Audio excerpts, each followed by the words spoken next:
আপনার পেটের সাইডে যে ফ্যাট থাকে, দুই সাইডের যে ফ্যাট, এই ফ্যাটটা রিমুভ করার জন্য একটি গুরুত্বপূর্ণ এক্সারসাইজ আমি আপনাদেরকে দেখাবো। তো এই এক্সারসাইজটিকে বলা হয় সাইড ফ্যাট রিমুভাল এক্সারসাইজ। তো এই এক্সারসাইজটা আপনারা করার জন্য এক হাতে ভারী কোনো বস্তু নেবেন, সেটা হতে পারে ডাম্বেল, পানির বোতল বা যে কোনো কিছু নিয়ে আমি যেভাবে কাজটি করছি সেম প্রসেসে 12 থেকে 15টা করে মারতে পারেন। 12 থেকে 15টা করে 3 সেট করে দিবেন এবং একই সিস্টেমে ডান সাইড এবং বাম সাইড দুই সাইডেই 15টা করে 3 সেট করে এই এক্সারসাইজটি করবেন। এটি রেগুলার করলে আপনার সাইডের যে ফ্যাট খুব দ্রুত রিমুভ হয়ে যাবে।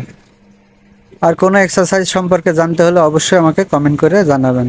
ভালো থাকবেন।